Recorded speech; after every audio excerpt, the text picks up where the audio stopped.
Karibu katika Matukio Daima Habari kwa siku hii ya leo. Huu hapa ni muktasari wake. Rais Samia agiza kuimarishwa kwa akiba ya mafuta. Wizara ya Nishati kuimarisha akiba ya kimkakati ya hifadhi ya mafuta. Serikali na wadau Iringa wampongeza mkurugenzi wa IRUWASA kwa kuwa bora kitaifa. Nimpongeze sana Injinia David Palani. Na katika michezo, Yanga yazindua awamu mpya ya Yanga Soccer School kwa ushirikiano kwa GSM Foundation. Mradi ambao umeshikilia future ya mpira wa Tanzania. Mradi unaofahamika kwa jina la Yanga Soccer School.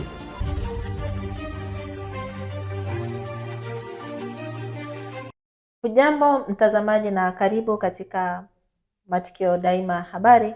Tutakao kusomea, jina langu ni Beldina Majinge, nitakuwa naye. Mimi naitwa Frank Fegula. Karibu. Rais wa Jamhuri ya Muungano wa Tanzania Dr. Samia Suluhu Hassan ameiagiza Wizara ya Nishati kuimarisha akiba ya kimkakati ya mafuta ya taifa ili kulinda nchi dhidi ya misukosuko ya siasa za kidunia na kupanda kwa bei ya nishati. Akizungumza hii leo Dar es Salaam wakati wa kuweka jiwe la msingi la mradi wa ujenzi wa matangi ya kupokea mafuta, Rais Samia amebainisha kuwa hali ya dunia kwa sasa tayari imesababisha bei ya mafuta kupanda kwa asilimia 13 ndani ya wiki moja pekee. Kauli hii ya rais imekuja wakati dunia ikishuhudia mitikisiko mkubwa kufuatia mapigano makali kati ya Israeli na Marekani dhidi ya Iran, hali inayozua hofu ya kukatika kwa mnyororo wa usambazaji wa nishati duniani. Ndugu viongozi na wananchi, katika bandari yetu, kadri bandari yetu inavyokuwa na kuongeza uwezo wa kuhudumia shehena, ndivyo inavyohitaji miundombinu inayoendana na mnyororo mzima wa biashara hiyo. Leo hii tunasogea hatua nyingine muhimu ya kuanza ujenzi wa matanki ya kupokea mafuta yenye uwezo wa mita za ujazo 378,000 kwa wakati mmoja. Hili si jambo dogo, ni jambo kubwa sana sana sana sana, na faida yake ni kama alivyosema, tulikuwa tuna changamoto zote zitakwenda kuondoshwa na ujenzi wa mradi huu. Lakini si tu kuondosha changamoto, kuna na faida kadhaa zitapatikana. Kabla ya mradi huu, Mamlaka ya Usimamizi wa Bandari haikuwa na matanki yake ya kupokea mafuta. Hivyo kukamilika kwa mradi huu kutaimarisha usalama wa nishati ya mafuta kwa taifa letu. Hatua hii ya uwekezaji wa jiwe la msingi mradi huu ni sehemu ya utekelezaji wa ilani ya Chama cha Mapinduzi ya uchaguzi mkuu wa mwaka 2025, ambapo tuliwaahidi Watanzania kuimarisha miundombinu ya kisasa ya kusafirisha au usafirishaji ya usafiri na usafirishaji. Lakini pia ni utekelezaji wa maelekezo tuliyotoa wakati wa kufungua Bunge la 13, ambapo tuliahidi kuongeza kasi ya miradi ya kimkakati yenye kuleta matokeo yanayoonekana, mradi huu ukiwa mmojawapo.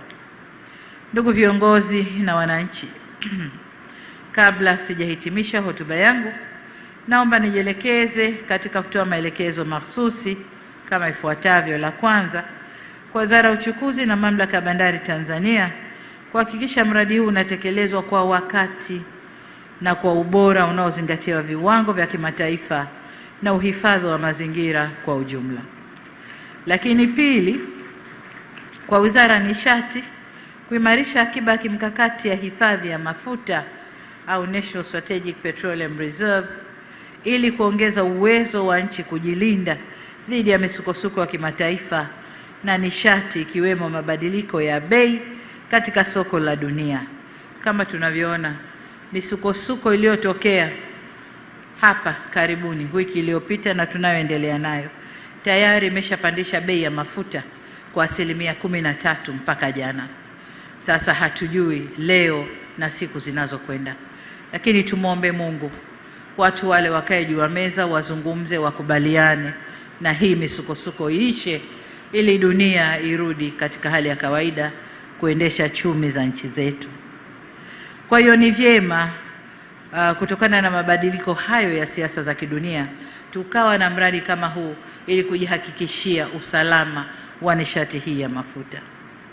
La tatu, TPA kwa kushirikiana na Mamlaka ya Mapato Tanzania na taasisi nyingine kuimarisha mfumo wa uhakiki na ufuatiliaji wa vipimo na shehena za mafuta kuanzia yanaposhushwa hadi hatua za usambazaji ili kuongeza uwazi na kulinda mapato ya taifa. Lakini kama ninavyosema siku zote, swala la mifumo kusomana ili kusiwe na vipenyo vya mapato ya taifa. Ndugu zangu, la mwisho ni wakandarasi na washauri wetu kuhakikisha huu mradi ni mradi wa kimkakati, ni mradi uliotumia fedha nyingi za Watanzania.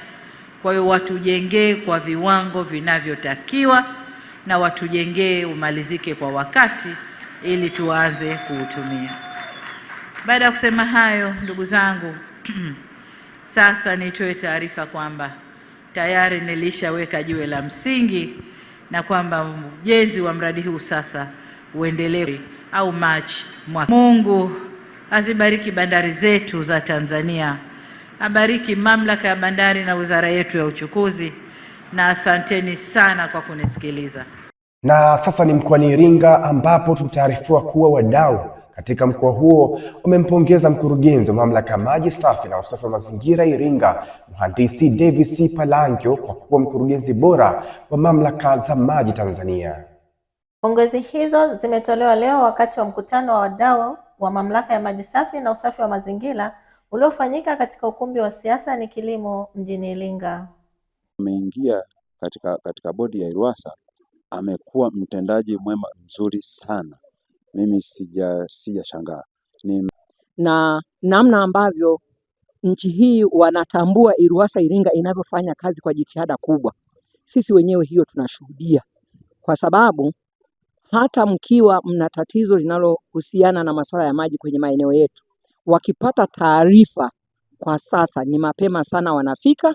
Na kweli mkurugenzi wa IRUWASA mkoa wa Iringa anafanya kazi nzuri sana na tunampongeza, na ndio maana amekuwa mfanyakazi bora kabisa katika Tanzania, ni kwa sababu anasimamia vizuri pamoja na watumishi wake.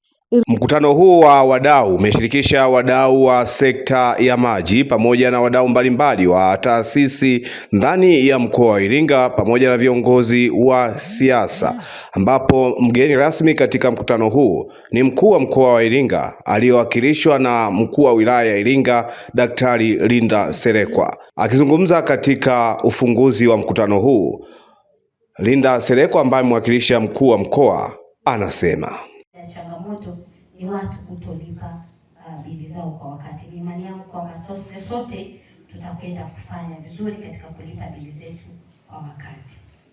Natambua kuwa pamoja na utendaji mzuri wa IRUWASA bado kuna fursa ya kufanya vizuri zaidi, hususan katika maeneo ya kuongeza uwezo wa uzalishaji maji pamoja na kupanua miundombinu ya kusambaza maji safi na usafi wa mazingira, usomaji wa mita za wateja, kuboresha maeneo ya huduma na mteja na hasa elimu ya matumizi ya maji. Ndugu wadau, siwezi kumaliza hotuba bila kugusia swala muhimu la kutunza mazingira, kulinda vyanzo vya maji na kulinda miundombinu ya maji. Sote tumekuwa mashahidi namna ambavyo mabadiliko ya tabia nchi yanaathiri upatikanaji wa maji katika sehemu mbalimbali. Hatuwezi kuendelea kuwa na huduma ya uhakika na endelevu ya maji bila wote kushiriki katika kutunza na kulinda vyanzo vya maji na miundombinu ya maji. Pamoja na hayo, ametoa pongezi kwa mamlaka hiyo, lakini pia ameeleza mkakati wa serikali katika kukabiliana na mabadiliko ya tabia nchi na kuwataka wananchi kuwa na matumizi sahihi ya maji. Hizi mita hizi za malipo ya kabla yamesaidia sana kupunguza upotevu wa maji. Lakini kwa taasisi hizi za watu wengi, kwa mfano mashuleni, kwenye vyuo, ni namna moja nzuri sana ya kuhifadhi maji. Kwa hiyo huu mpango wa IRUWASA wa kutoa mita zaidi ya 24,000, tumeona wameshatoa zaidi ya 6,500, na hivyo wanakwenda kwenye hiyo 24,000. Kwa hiyo baada ya muda tutakuwa na zaidi ya mita 30,000. Ni mpango mzuri ambao ukiutekeleza utasaidia sana katika kuimarisha utunzaji wa maji. Lakini kutoa tu mita zile bila kutoa elimu, nalo pia inaweza ikaleta changamoto, kwa sababu wananchi walishazoea. Mtu anaweza akafungua tu maji alafu bili ikaja mwisho wa mwezi asilipe, lakini hii ya kwamba unalipia kwanza alafu ndio unatumia inasaidia sana kuwawezesha wananchi wasipoteze maji. Hata hivyo, wadau walioshiriki mkutano huo nao wamekuwa na haya hasa juu ya mwenendo na mkurugenzi huyo wa mamlaka ya maji safi na usafi wa mazingira mjini Iringa, mhandisi David Parancho, kuibuka kidedea nchini Tanzania. Ameingia katika bodi ya IRUWASA, amekuwa mtendaji mwema mzuri sana. Mimi sijashangaa. Ni msikivu, mtiifu. Maelekezo yote yaliyokuwa yanatolewa na bodi alikuwa anayatekeleza, lakini pia alikuwa ni mtu ambaye anaongoza kwa ubunifu. Mawazo na maoni yaliyokuwa yanaletwa kwenye bodi. Lakini pia Mheshimiwa Mwenyekiti, tuwashukuru sana watendakazi. Mara nyingi kwenye eneo langu, na mimi nimekuwa ni miongoni mwa watu ninaotoa taarifa mara nyingi, lakini mara nyingi watendakazi kwangu nimeona wakija na pikipiki kutusaidia. Kwa hiyo tunaomba waongeze bidii, wanatuhudumia vizuri kwenye maeneo yetu, lakini tunawashukuru sana kwa utoaji wa huduma. Tunawatakia kila laheri katika mpango na bajeti wa mwaka 2030. Asante sana. Na vile vile kwa namna ya pekee nimpongeze sana Engineer David Parancho kupata kupata ubora, kuwa mkurugenzi bora kwa nchi nzima sio kitu kidogo, lakini hiyo vile vile inategemea na uongozi mzuri wa bodi. Kama bodi iko vizuri na mkurugenzi anatekeleza majukumu yake vizuri. Mkutano wa wadau wa mamlaka ya maji safi na usafi wa mazingira mjini Iringa ni mmoja kati ya mikutano ambayo hutumika kupokea maoni ya wadau, lakini pia mamlaka kueleza mpango mkakati wa kuwezesha mamlaka hiyo kupiga hatua zaidi. Francis Godwin, Matukio Daima, Iringa. Tukisalia mkoani Iringa, mwenyekiti wa kamati ya mikopo ya 10% kwa vijana, wanawake na watu wenye ulemavu mkoa wa Iringa, Elius Luvanda, anataka maafisa maendeleo wa halmashauri zote kufuatilia kwa ukaribu maendeleo ya vikundi vilivyopata mikopo hiyo. Elius amesema hayo leo katika kikao cha kamati hiyo chenye lengo la kufanya tathmini ya mikopo hiyo ya halmashauri kwa mwaka wa 2025-26 kilichofanyika katika ukumbi mdogo wa ofisi ya mkuu wa mkoa. Kabisa. Naombeni sasa, tumefanya kikao hiki, tunataka tujipange ili tuweke taarifa zetu pia zikae vizuri. Hebu tuwe professional. Niombe tuwe professional, kila mtu kwenye eneo lake tuwe professional. Kama unasimamia mikopo, elewa eneo lako, jua umekopesha kiasi gani, jua kiasi gani kimebaki, umeshatoa kiasi gani. Manage your data. Sawa eh? Sasa sisi ndio tunategemea kuja kumshauri mkurugenzi. Ukiwa kama na wewe tena huelewi, itakuwa sio vyema kabisa. Kwa hiyo manage, tuwe professional. Sasa na nini, kwa sababu tunatakiwa kwenda kwenye kamati ya bunge, tunatakiwa tupate taarifa at February. Kwa hiyo inabidi tumaki mpaka tarehe 28 Februari. Kwa kila mmoja aende akaangalie nini mnaweza kuwa mnaangalia mlivyotoa, lakini Saida mratibu wa mkoa anaangalia kwenye system ambazo tayari zimesha kwenda. Kwa hiyo tusomane ili difference tutakuwa tunaelezana. Tumeshatoa mpaka sasa, lakini process imebaki labda ya kwenye mfumo. Lakini pia lazima utoe nafasi, unapotoa ujue kwamba ule mchakato wa kwenda kwenye mfumo mpaka ziende zitatumia labda muda gani, sina experience, ili taarifa zetu zikae vizuri. Basi wewe tusaidie sasa kwenye eneo lako kuyafanya yale mambo kwa wakati, ili uweze kuaccommodate, manage your time ambayo ya process ya kwenye resume. Sasa hapa tumesema tupate hizo taarifa mpaka tarehe 28. Kinachotakiwa tukubaliane deadline, kwa sababu si Jumatatu wiki ijayo. Tunaomba tuchukulie mambo kwa uzito unaostahili. Nakumbuka wakati tulitolea maelekezo, kuna watu waanze kuletwa kwa ambao walifanya wamevurunda. Tunawatafuta tuwalete huku, kila mtu kwenye eneo lake ambaye alivurunda. Simesikia ile maelekezo. Nisikia. Mbona kwani hamna taarifa? Hamna. Sasa unafuatwa popote, ukivurunda unafuatwa popote, tunakuleta kwenye eneo lako uliko vurunda, ujibu, uklie, mambo ndio unaenda, hata kama umehama tunakurudisha. Simeliwa.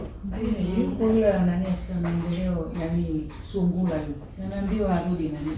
Sasa hivi yani sasa wewe ukiharibu hapo usitegemee tena si inaenda tunakuleta huko, unakuja hapa unafikiria issues zako, alafu ndio kama unastahili utakwenda, kama unastahili unabaki hapo. Kwa hiyo you have to be aware. Sasa niombe sana kufuata taratibu. Haipendezi sana kama umeteuliwa, umewekwa kwenye nafasi, umeshindwa ku-own professionalism, manage yale unayotakiwa kusimamia. Wewe ndio reference ya mkurugenzi ya halmashauri. Nataka tukikuuliza wewe umetoa mkopo kiasi gani mpaka Februari, wewe una taarifa hizo. Sababu unazo, ukisimama unatosha kabisa, unatoa maelezo yanajitosheleza, unatosha. Kwa ni niwatie moyo kwamba kila mtu atamanage. Sasa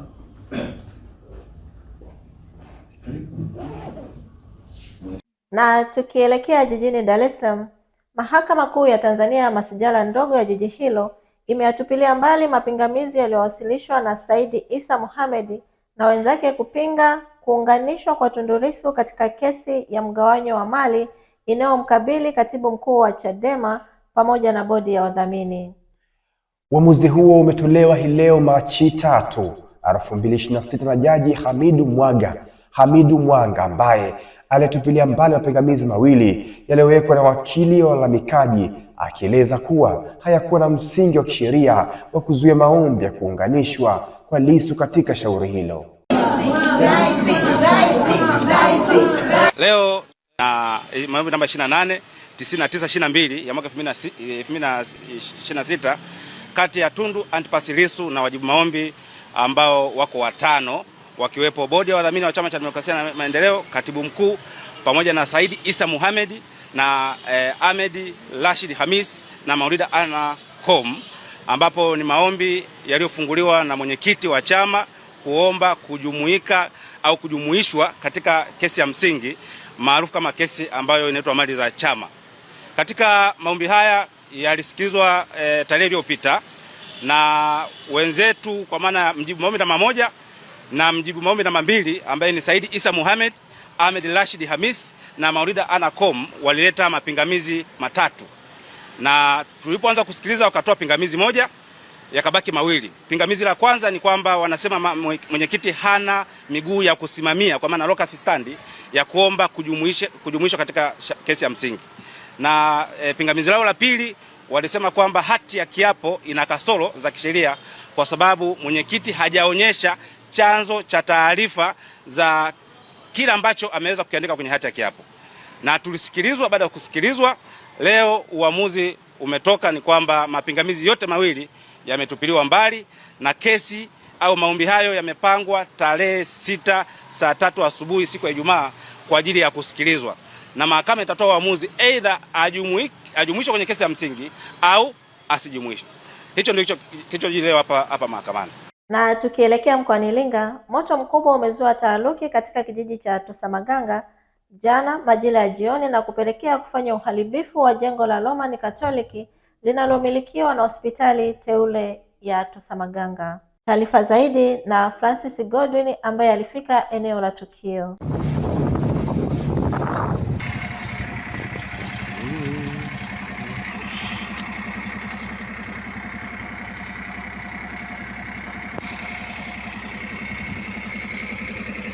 Naam, ni eneo la Tosamaganga hapa ambapo nyumba ilikuwa ikiwaka na jeshi la zimamoto na uokozi ikiwa imefika kwa haraka katika eneo hili kuweza kukabiliana na tukio hii. Hii ni Matukio Daima Update, nami ni Francis Godwin.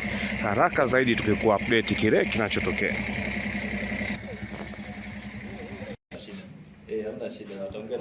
Sasa wao ndo sasa ongea naye huyu alafu tuongee.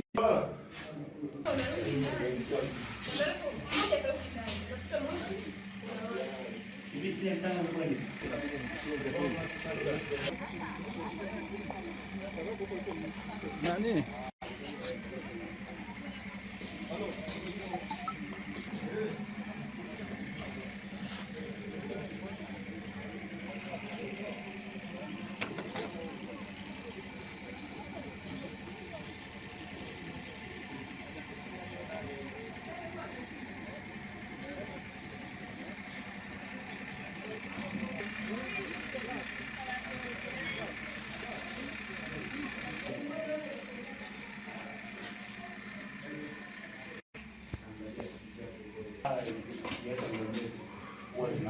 basti.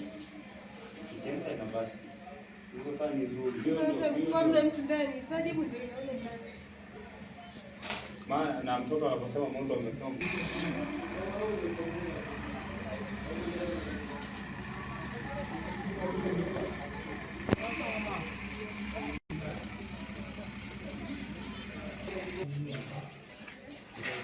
ni shule ya kwanza. Jina la Josephine Maganga. Nimepata changamoto, nyumba imeungua, baadhi ya vitu vimeungua pia. Moto umeanza saa ngapi na chanzo ni nini? Kwa sababu sikuwepo, nilikuwa kazini. Nimeambiwa moto umeanza saa 11. Saa 11 na madakika. Ndio. Na vitu gani ambavyo vimeathiriwa? Kuna binadamu ambaye ameathiriwa? Hapana, hamna mtu ambaye ameumia wala ameumia kwa chochote. Ni vitu tu kuungua. Na wakati huo ndani kulikuwa na watu wangapi? Kulikuwa kuna watu 3. Wanaume gani? Mmoja ana miaka 16, wawili wana miaka 9, wote wana miaka 9 kwa sababu ni mapacha. Ndio. Na wote wapo salama? Wapo salama wote. Poleni sana. Asante. Shukrani. Samahani kidogo. Kwa mwenzenu mmepiga vyema kwa kweli. Tukatoka mbali lakini tumejitahidi, tumewahi. Jamani, kitu cha kwanza ninachotaka kuwapa elimu, nadhani wote tunafahamu namba ya dharura kabla sijaenda kwenye tatizo la moto. Wote tunafahamu namba ya dharura? Wengine ndio mnaijua leo. Ni ngapi? Namba yetu ya dharura ni 114. Tuwafanya sio, hatujajikita kwenye masuala ya moto tu, bali tuletwa jeshi la zimamoto na uokoaji. Kama kuna majanga yote ya masuala ya uokozi moto tutashughulika nayo. Kwa hiyo unaweza ukatupigia kuendelea kupata elimu na kadhalika. Tutakwenda hapa mwenzenu kilichotokea unaweza kukutokea wewe baadaye tena. Kwa ni kama vile leo kwangu, kesho kuwapa elimu. Nadhani tuna vifaa vya umeme. Vifaa vya umeme ametengeneza binadamu. Kwa hiyo tujitahidi tu tunavipumzisha. Hasa hizi taa, kwa sababu taa ikiendelea kuwaka muda mrefu huwa inachemka. Ikichemka ile taa inatengeneza uji na inabasti. Kwa hiyo kisha basti kidondokea tu pale chini na inatengeneza moto. Kwa hiyo tu makini tuwapumzisha vifaa vyetu. Vifaa vya umeme umeweza kupasi zima switch yako nani au taa kwa ndani, sio mazingira rafiki kuacha taa muda wote ikiwa inawaka. Hata kama kuna giza, fungua madirisha yako, mwanga utaingia. Sio kwamba eti mchana unawasha taa. Taa zipumzishe usiku, ukiamka zima za nje. Hata ukiacha sawa, lakini ni vyema kupumzisha vifaa vya umeme kwa sababu vinachemka. Ukiona hata ukiwa unapiga redio ikifika muda mrefu unakuta imechemka, nao ni hatari. Kwa na vingine tuwe makini na hizi gesi zetu.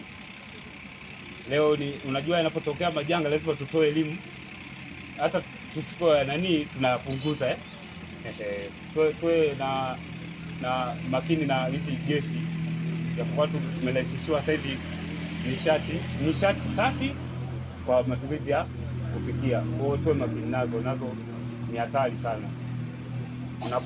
Unapotoa dukani, unapoleta nyumbani, jaribu kumwelimisha.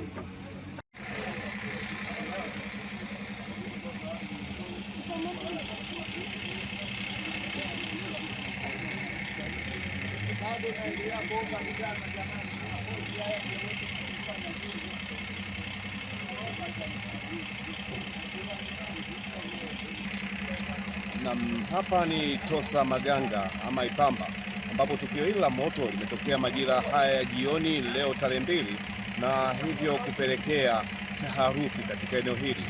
Moto huu ambao chanzo chake hadi hivi sasa bado hakijafahamika, lakini elimu imetolewa na jeshi la zimamoto na uokozi mkoa wa Iringa kuona kwamba raia wanakuwa makini hasa katika kipindi hiki cha mvua, lakini pia matumizi sahihi ya taa pale ambapo unatumia taa, si wakati wote kuweza kuziacha taa zikiwa zinawaka, kwani wakati mwingine pindi zinapowaka zaidi, mwisho wa siku kulipuka na uweza kusababisha moto. Lakini pia matumizi ya gesi na mambo mengine ni mambo ambayo yameshauriwa wananchi kuwa makini. Tambua kwamba tukio hili la moto ambalo limeweza kuathiri jengo hili ambao ni jengo la mali ya kanisa la Roman Catholic hapa hospitali teule ngazi ya mkoa ya Tosamaganga, madhara makubwa kwa binadamu ambayo yamejitokeza hapana, zaidi ya kuwapo watoto zaidi ya 2 ndani, lakini wote wametoka salama, zaidi ya mali kuweza kuathiriwa na tukio hili la moto. Jeshi la uokozi na zimamoto wameweza kufika kwa wakati, pamoja na kwamba wametoka umbali wa takriban kama 6 kilomita 30 basi 25 kutoka mjini Iringa na kuweza kufika kunusuru janga hili. Fadhaka Gine yeye ni mwakilishi wa Roman Catholic ambapo ametoa shukrani kwa jeshi la zimamoto na uokozi. Nambari 1114 ndio inatajwa kuwa nambari ya majanga. Hii unapata janga lolote la zimamoto na uokozi, moto ukitokea janga lolote, basi piga 1114, hakika unaweza kufikiwa kwa wakati. Na ile kusema kwamba wamechelewa basi inakuwa hakuna, kwa sababu matukio haya ya moto hayapishi taarifa ama yapangiwi. Tukio la moto ni kama janga jingine, inaweza katokea wakati wote. Kwa hivyo ile ya kusema jeshi la zimamoto leo wamechelewa, basi ungeanza kutoa taarifa jana ili wafike eneo la tukio. Hii ni Matukio Daima Update, nami ni Francis Godwin. Asante, endelea kuwa na Matukio Daima.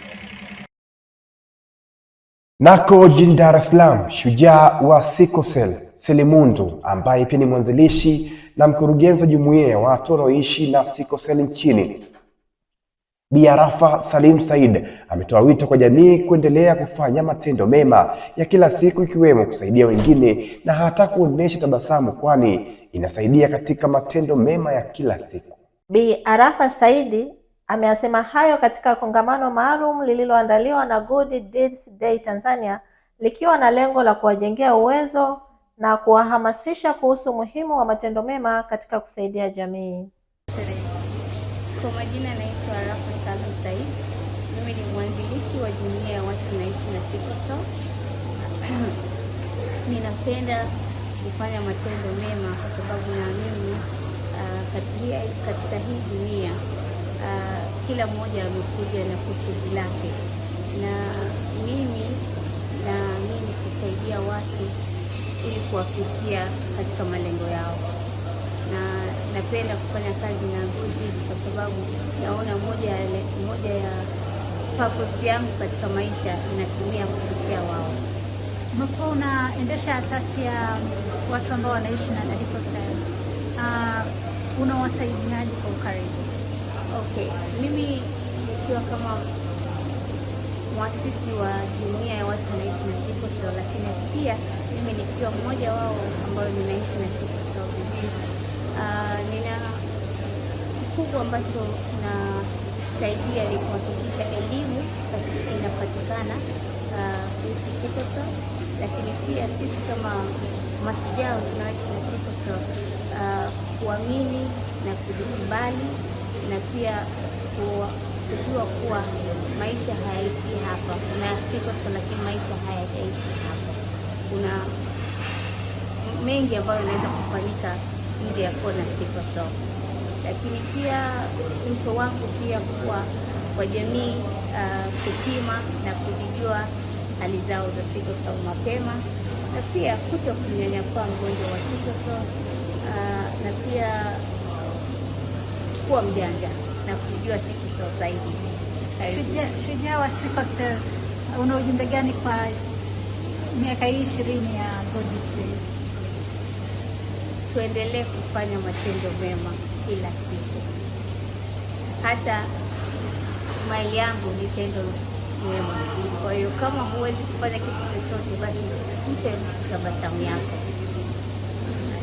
Na hatimaye ni katika viwanja vya kimichezo ambapo klabu ya soka Yanga hii leo imezindua awamu nyingine ya mradi wa Yanga Soccer School ambayo inatambulika kama safari ya soka na GSM Foundation. Na kwa mujibu wa msemaji wa klabu hiyo Ali Kamwe, amesisitiza kuwa hii ni fursa kwa vijana wenye vipaji kuonesha uwezo wao chini ya uangalizi wa taasisi imara. Lengo kubwa ambalo limetufanya uongozi wa klabu ya Young Africans sambamba na watu ambao nimewatambulisha hapa kwenye meza kuu. Ndugu zangu, naamini wote mnakumbuka miezi michache iliyopita nyuma huko tulikuja hapa kutambulisha kwenu mradi ambao sisi viongozi tunaamini ni mradi ambao umeshikilia future ya mpira wa Tanzania. Mradi unaofahamika kwa jina la Yanga Soccer School. Tukawatangazia mradi ule, namna ambavyo watoto wanaweza kunufaika kwa kujiunga na Yanga Soccer School na kuwa karibu zaidi kuzifikia ndoto zao. Nichukue fursa hii kwanza kuwapongeza wazazi na walezi wote ambao walitusikia kupitia vyombo vyenu vya habari na wakaleta watoto wao kwenye project hii ya Yanga Soccer School.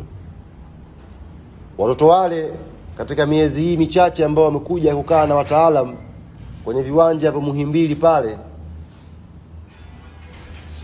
kama hautampata Messi basi kuna uneima kidogo umeshaanza kuonekana. Tumeshaanza kupika vijana ambao wameanza kuona matunda ya kufanya kazi au kufundishwa na wataalamu wa mpira. Ni waandishi mnapata nafasi ya kuja Muhimbili pale, mtakuwa mashuhuda wa hili. Vijana wanapiga boli, wanafundishwa mpira sahihi. Kwa hiyo niwapongeze sana wazazi na walezi wote ambao walileta vijana wao mwanzoni kabisa wakati tumetangaza mradi huu. Na ninaamini kama nilivyosema tunda wameshaanza kuyaona. Sasa mradi huu unakuwa na phase mbalimbali kama tulivyotambulisha siku ya kwanza. Phase ya kwanza ni phase ambayo wazazi walileta watoto wao hapa, wakaweza kujisajili, wakalipa ada na wakaanza kupata mafunzo hayo ya mpira. Na leo tunakuja kuwatambulishia kitu kingine ambacho kipo ndani ya mradi huu wa Yanga Soccer School. Na kitu hicho ni safari ya soka na GSM Foundation. Safari ya soka na GSM Foundation. Kwa nini safari ya soka? Kwa nini GSM Foundation? Kwanza, Yanga Soccer School inadili na safari ya mtoto kwenye karia yake ya mpira. Ndio kazi kubwa ya Yanga Soccer School, kuifanya safari ya kijana wa Kitanzania kuwa safari sahihi kwenye karia yake ya football. Alafu sasa wameongezeka GSM Foundation. Dada yetu Faith Gugu yuko hapa, ambao wao sasa kama wadau wakubwa wa maendeleo kwanza ya taasisi hii ya football, lakini pia wanagusa maisha ya vijana wa Kitanzania. Na wao wamejoin kwenye project hii sasa kwa ajili ya kuhakikisha wanaweka nguvu yao ili safari ya kijana wa Kitanzania kwenye football iwe safari sahihi na kijana awe kwenye uangalizi sahihi. Naam, taarifa hiyo kutoka klabu ya Yanga inatufikisha mwisho wa taarifa yetu ya habari, lakini kabla hatujahitimisha tusikilize tena muktasari wake.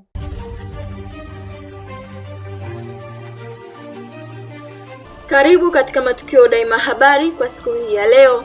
Huu hapa ni muktasari wake. Rais Samia agiza kuimarishwa kwa akiba ya mafuta. Nishati kuimarisha akiba ya kimkakati ya hifadhi ya mafuta. Serikali na wadau Iringa wampongeza mkurugenzi wa Iruwasa kwa kuwa bora kitaifa. Nimpongeze sana Injinia David Palani. Na katika michezo, Yanga yazindua awamu mpya ya Yanga Soccer School kwa ushirikiano kwa GSM Foundation. Mradi ambao umeshikilia future ya mpira wa Tanzania. Mradi unaofahamika kwa jina la Yanga Soccer School.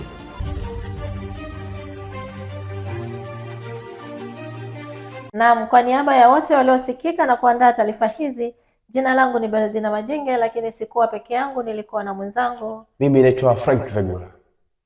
Usisite na tunakusii kuendelea kutufuatilia katika mitandao yetu ya kijamii ambayo ni Facebook, Twitter, Instagram, YouTube kwa jina moja la Matukio Daima. Fundi Mduba, haya matofali umenunua wapi? Mbona ni laini kama biskuti? Mkeo huyo alisema nijenge kwa tofali za block ila hakusema ninunue wapi. Aise fundi, hizi sio tofali imara. Twende nikupeleke Kadege block Kiesa pale. Twende wote, maana hata mimi wanasikia na wengi wanasifia tofali zao, ni kiwango mume wangu. Kadege Block ni watengenezaji wazuri wa tofali za block aina zote, kuanzia tofali inchi 4, inchi 5 na inchi 6. Pia ni wataalamu wazuri wa kutengeneza paving, cobblestone, luvasi na masterface za kisasa, bila kusahau huduma ya kusogezewa mchanga, kokoto na mawe. Sisi ndio kazi zetu kwa uaminifu mkubwa. Tupo Kihesa Mwechanga na Kigonzile geti jeusi darajani, na kwa Kilosa tunatazamana na kwa Kilosa sekondari. Tupigie simu namba 0756 635380 au 0711920289. Asante sana mume wangu, kweli umeonyesha upendo mkubwa kwangu na familia. Ndio maana hakuna mama mwenye gari, mama bora ni mama mwenye nyumba. Familia bora ni nyumba imara, na nyumba jenga na Kadege Block Kiesa. Nikwambie kitu mtazamaji wa Matukio Daima, Clock Tower Kefu ni moja tu. Tofauti ya Clock Tower Kefu na sehemu nyingine ni moja. Kwanza Clock Tower Kefu wahudumu wake ni wacheshi, lakini huduma zao ni bora kuliko, lakini kubwa zaidi kwamba vitu vyao vyote vinavyouzwa Clock Tower Kefu ni bei nafuu kuliko. Usiulize wapi kefu nzuri, uliza tu Clock Tower Kefu.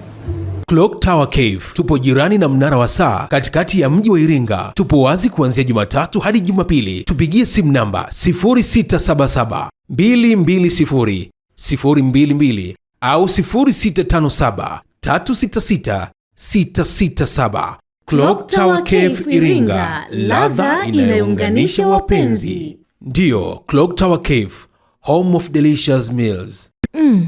Nilipofika Iringa mjini nilikuwa mchovu wa safari ndefu, lakini moyo wangu ulijawa na furaha mara tu nilipokanyaga Igumbilo. Mji ulikuwa tulivu, wenye hewa safi na watu wenye tabasamu. Nilipouliza sehemu nzuri ya chakula, kila mtu alinielekeza sehemu moja tu, Hope Fast Food Hotel, Igumbilo, Iringa. Nilipoingia, nilipokelewa kwa heshima na huduma ya haraka. Harufu ya chakula ilinifanya nisahau uchovu wote wa safari. Niliponja wali na kuku. Ladha yake ilinifanya nitabasamu bila kujua.